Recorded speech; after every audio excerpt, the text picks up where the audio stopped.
Look, we need change in this country, and we need it now. And nibbling around the edges isn't going to cut it.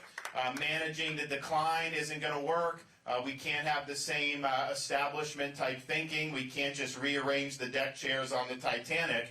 We need a leader that's going to get in there and really get all this done once and for all. Because we've been talking about all this stuff as Republicans for so many years, and yet none of it really ever gets bound to fruition. So I don't think the direction of our country is inevitable. I think it's a choice. And I think it's a choice that we'll make both in these primaries and in the general election in November of 2024. We need to reverse the decline of this country. We need to usher in a revival of the American spirit. We need a new birth of freedom all throughout the land.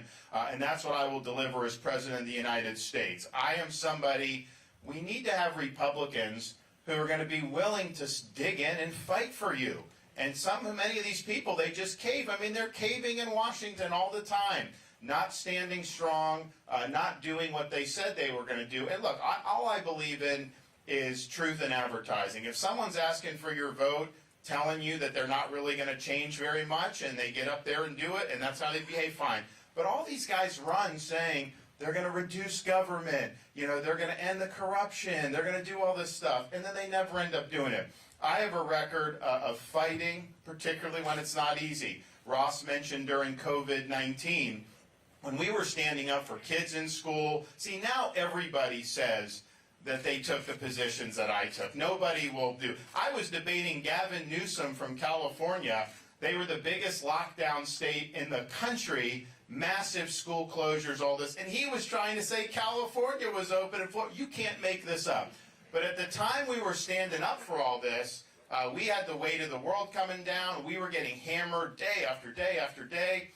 And the issue is, okay, as a leader, do you care more about protecting the jobs and the freedoms of the people that you represent, or are you worried about protecting your own political hide?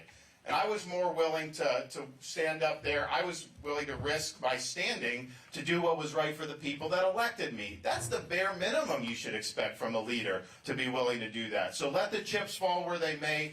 Do what you think is right. And at the end of the day in Florida, we chose freedom over Fauciism. And we were right. And the state's never done better. And that would not be the case had we listened to all these people in D.C., on the left, in the media, and even a lot of Republicans. We've also stood strong in protecting the innocence of our kids. It's wrong to have sexualized curriculum in elementary school. You should not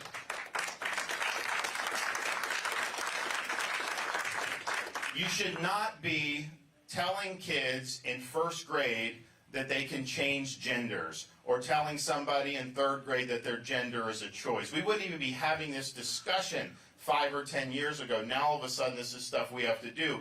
So in Florida we said, this is inappropriate. We're going to stand with parents, and we're going to pass protections, parents' rights in education, so that this is not something that's going on. And yes, I'm sensitive because we have a first grader, kindergarten, or pre-K. I just think as a parent, you should be able to send your kid to school. They should be able to watch cartoons, just be kids, without having an agenda shoved down their throats. And so we stood on that. And look, we knew the media would be after us for that, the left. That's just par for the course.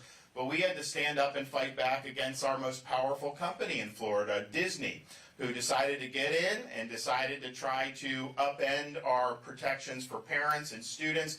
And a lot of people said at that point, oh, governor's not going to be able to sign this. They're just too powerful. It's just not going to happen. But I took an oath to support and defend the people that I represent. I did not take an oath to subcontract out my leadership to a woke corporation based in Burbank.